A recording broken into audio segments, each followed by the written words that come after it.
Hey guys, welcome back to the ultimate Podtendo tier ranking list. We've been doing this for a month now, dropping all our episodes, going back into our backlog, ranking them. We did take a little bit of a pause in between these recording sessions, so I need a hot second to familiarize myself with our list. Actually, as we go through it, I think it'll be a good way to kind of dissect what exactly we were talking about. I'm joined by my co-host of Podtendo, Tyson. Yeah, cool. Awesome. Yeah.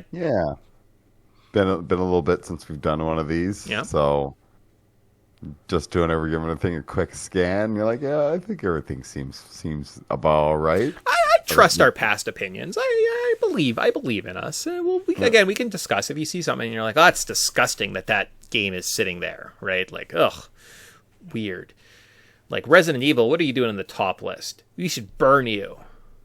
Yeah, I'm assuming the people who are like Contra fans might be like, this list sucks. Oh, yeah. Yeah, I'm not a Contra fan. That's just me. Again, these are my opinions. So what we're doing is we have 100 some episodes. We played 120 games over the last couple years.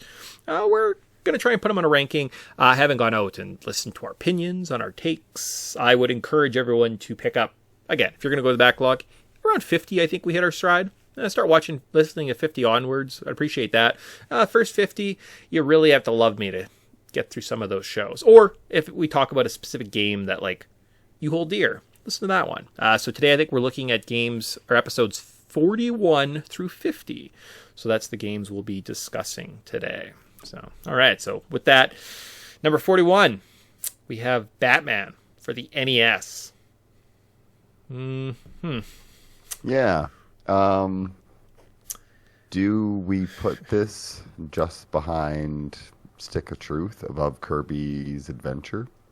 Good but flawed. I would say this is a skippable experience. Like there's parts that's fine, but you have to fight the Beetle, and there's like a Pyro Man, and like Wall Jump was fine, but like I don't think it was like the greatest. Oh, yeah. So maybe like what, above Turtles? Yeah, probably above. It's maybe. Yeah, okay. I think, yeah, maybe behind Turtles would work, but for now, I'm more comfortable leaving it there. It's okay, but it's skippable. It wasn't a horrendous experience, but going back and playing it, you'd be like, oh, this is rough. Yeah. Yeah, okay. All right. So I guess we're just going chronologically. Again, we always have to have Super Mario World here. I tried to delete it. I couldn't figure it out, guys. I'm so sorry. I fail as a tier maker list. Or YouTube show. It's all right. I don't know if I could be more clear. Having Super Mario World there twice it doesn't break my heart. No. So. And we probably played it like 3 times on this podcast. So, all right, so let's go to DuckTales. DuckTales pops up here. Maybe it's like alphabetical or something like that. Let's not think about it too much. So DuckTales. Boy. Woohoo. Where do you think that belongs on this list? Now, this is a tough decision. Yeah, fun game. Yeah. But is it like excellent? I think it's more good and flawed, because I mean it's just a little short. Like I think it's only 4 or 5 levels. Yeah, it seems like you can burn through it in like 2-3 hours. Yeah. All right, so my gut instinct looking at this list is I'm putting it behind. I want to put it here. Like this is kind of where I'm thinking. Like in my mind, this is a great experience. I think DuckTales holds up, and going back and playing it, the different mechanics, the pogo stick, the level design, and yeah, it's fast. But again, it's beatable, and that's huge for an NES game, right? Like one of the flaws with Batman is you could never beat it without cheats, without save states, without an emulator, without cheats. I don't know if you could beat that game. DuckTales you can. And like it has replayability. There's extra parts of the levels you can explore. So like in my mind, it is a great experience and it belongs somewhere in here. I do have some nostalgia that's like kicking it up to this area, which seems great. So maybe like better than Yoshi's Island or behind it? Meet in the middle? I mean, man, putting DuckTales above Sonic 2? Because to me, it's like Shovel Knights is a similar experience, but much more developed and enjoyable. But I can see where you're coming from. So maybe I'm thinking of these tiers wrong then. So yeah, looking at this list, like Link 2, it's a great Zelda game. It has its flaws. Sonic 2, it's a pretty good Sonic game, right? So Shovel Knight, DuckTales, Stick of Truth. Okay, maybe that area is a little bit better. Maybe it's not the great experience I'm thinking of. The HD remake that came out, like that was a really great experience. Yeah, that one's the one that like because I'm thinking of that one. I'm not thinking of the NES one. Oh, okay. So maybe the NES one, like maybe it does slot up a little bit more just because it probably super tight. And I have a strange affinity to, and I remember why we put Sonic 2 down there is because Sonic 3 and Knuckles is just a way better experience. Yeah. So, if you wanted to put it in, great. I wouldn't complain with you, but that's kind of where my just gut instinct kind of sits. I think it's okay. I'm comfortable with it being just you're right. With Shovel Knight, it is just kind of the original Shovel Knight. I think it's a better experience than Shovel Knight. Yeah, me too. Because they keep it clean. They're like, here's the moveset. We're gonna build every level around this. Versus Shovel Knight's like, aha, you have a grapple hook now. Learn how to use that for 2 levels. All right, so that takes us to Earthbound. Whoo boy, where is Earthbound jumping on this list?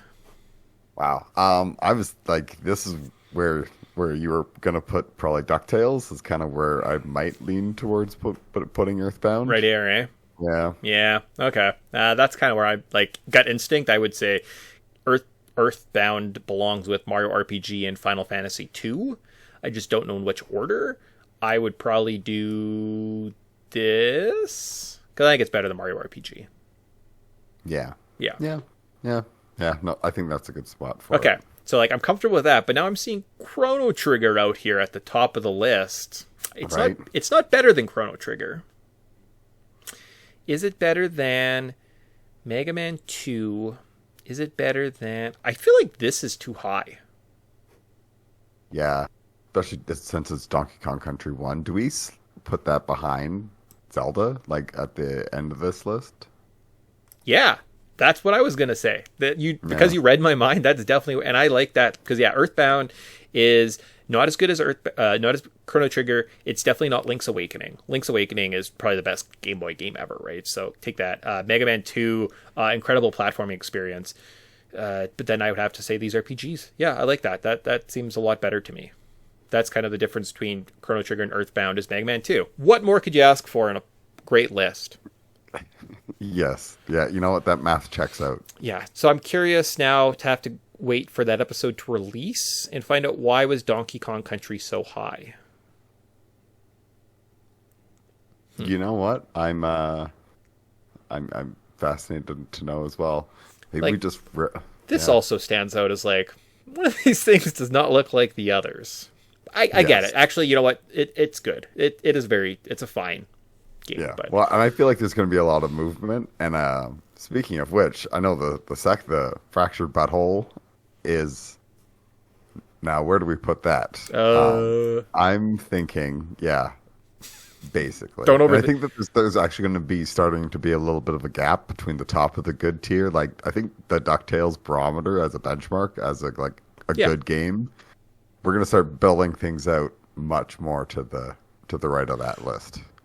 I feel that very, very... I feel that well. So Fractured Butthole, it holds up. It is a great compliment to Stick of Truth, right? It is the obvious predecessor.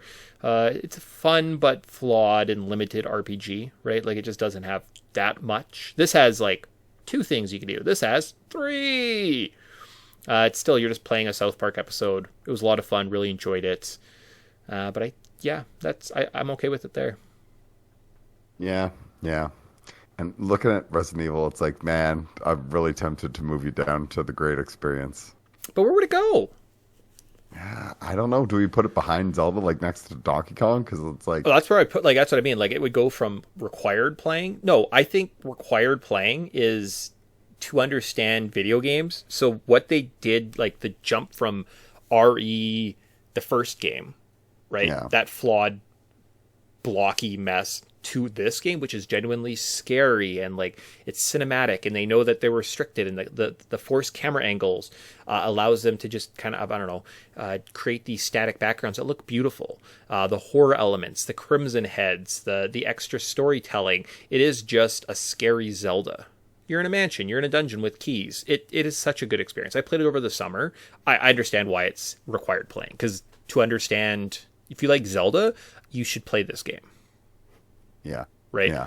That's how they should make dungeons, and that's what Zelda should be like going forward. Like, they already have a really good Zelda game in RE, in the Resident Evil remake, so. Yeah. No, and that makes sense. Yeah. Yep, I get that. Okay, cool. So now that we're talking about good games, let's keep talking about Kid Icarus. If you jump up, believe me, those platforms disappear. Where is Kid Icarus ranking? I mean, I didn't have a great time with this game. Nope. I would maybe want to put this down into the okay skippable, but yeah, like what, above Contra? Which Contra? So That on the bottom of the list, like right here? above Donkey Kong Country. Donkey Kong, not Country. Donkey Kong. Oh, I see there. Oh, yeah, Contra is definitely better than Kid Icarus. Yeah. So Contra, Super Mario Land. That one actually maybe could have been below Contra too. Yeah. Right? Yeah. Just Simon's Quest, I think, is okay. That's fine. That one's, Mario Kart. Okay. They're okay. Yeah. Not. I don't want to insult the Contra fans out there, but yeah, okay. That's cool. Ninja Gaiden. Where on the okay but skippable is Ninja Gaiden going? I like this game. So maybe, but it's frustrating. Yeah, it's tough. It's tedious. But I think it's kind of also rewarding. Man, maybe. But I was thinking kind of what below or in between Simon's Quest and Kirby's Dream Land. No, Ninja Gaiden's a much better experience because it's just lots of pattern recognition. The game, that's way better than Sonic. And like controls, like it handles really well. Like it's not super cheap. Like if you get the rhythm in playing, I think it is better than the original Sonic Turtles. So satisfying to just like chop down people as you like one hit everything. Mm-hmm. So, Metal Gear maybe has a bit of a more of an ambitious storytelling. And so I would put it there. I think it's good. That works. I mean, our theme song comes from Ninja Gaiden. Did you know that's where I stole the music from? Yes. Okay. Yes, I did. Okay. But and that's like I like Ninja Gaiden, but I'm like, is that just my nostalgia? Because it is can be frustrating. But I'm like, I find it rewarding though. Okay. So that may just be the masochist in me. Yeah, I could see that. What about Star Fox 2? Well, let's start with Star Fox 1.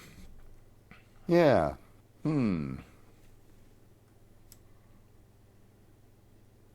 Yeah. Just off the gut check, I'm going to maybe just throw it there. Contra is definitely more of a complete game. It's there. You could definitely skip that one. It's just Star Fox. It's just a worse Star Fox 64. Yeah. And it's that first one's pretty pretty rough. It is it's like rough. Star Fox 2 on the other hand, it's just only slightly better. So maybe Yeah, okay. I was just like, I'm just going to put them together because this is a better experience, and it's like, it's kind of tactical, and like it's real-time strategy, but it's not that good and challenging and well thought out, and there's a reason it was only released on the SNES Mini.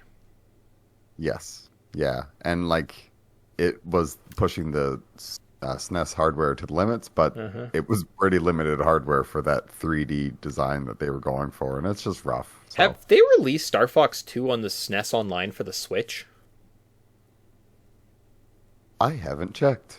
Because I would think... weird if they didn't. Yeah, so you have the licensing, because you can put it on your Mini. Why wouldn't you put it so it's more accessible so people can play it versus the limited run any SNES Minis that don't exist anymore? Like, that's the only way you can play this game? It's weird. Very weird. Yeah. You know what else is a weird game? Yoshi's Safari. You have to use a Super Scope. You shoot Yoshi in the head, and he gets mad, and you have to fight Koopa Kids in adorable little ships. Yeah. I mean, this is a weird, just a Super Scope game. Like, where the heck do you put a Super Scope game? I think, above Star Fox 2? Yeah, that sounds fine for me. That sounds yeah. Because I mean, I like it's kind of fun. Then there's like a little bit like of And two-playerness to it. on emulation, it kind of works because you can now Oh, click. Like instead of a yes. super scope, you can just set instead of a gun or a reticle, you just like click what you want to shoot. It's kind of just like a fun click adventure. It would work really well in mobile games because you could just tap the screen. Oh, don't give Nintendo ideas. Imagine Yoshi's Safari Mobile. Oh, okay, all right. We have this whole franchise we haven't even thought about. So yeah, probably there. There we go. We had we really built out this like bottom end of our list. Yeah, and I feel like we thought that this was going to kind of happen. Yeah. And because there was like, man, there's our list is looking goofy because there was some at games this. next to each other. Look at this that- curve we have going on. Ooh. Yeah, bell curve in it. Fascinating how those things work over time. Yeah, yeah. Very, very fascinating. Cool.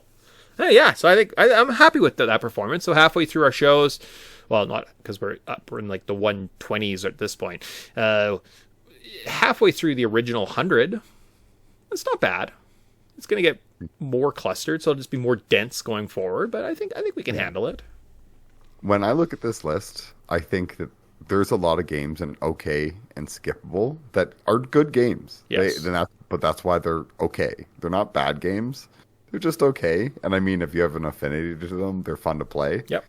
And everything in good is a really good experience that are like, can't go wrong there. Excellent or like you must play, and then require like or excellent like these are great experiences that will probably leave lasting memories with you, and then required playing are like this is to understand massive video game history. It's like this is where it starts. Yeah, like that's kind of like this is like the upper echelon elite. If you like video games, I recommend go back and you have to play these. Like play all these games, and then we can talk about whatever video game you want to play. Oh, you want to talk about Elden Rings? Awesome, cool. Have you ever played these games? They're like, I've never played Super Metroid. I was like, man, you poof, what are you doing with your life? Like, go back, learn some history. These are also great games I would recommend anyone plays. And I like if you hated it, I'd be like, you just don't like fun. And like Tyson just alluded to, I don't know why I'm going back over the list, right? But that's kind of how I view those. But yeah, again, we're not pooping on any games except these ones. They can burn.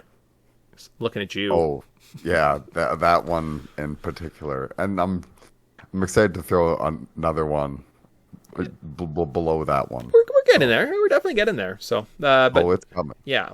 So, a couple other shows. We're halfway through. We'll be at this 5, 6, 7. Like, oh my gosh, we have like 7 more episodes before we get to like the new stuff. That's okay. That's fine. So, we'll see you guys next week, Saturday mornings, for an ultimate Podtendo tiers list. And I guess this is like, if we do an ultimate something else list, Podtendo branding we'll work on. We'll be back. See you guys next week. Bye. Bye.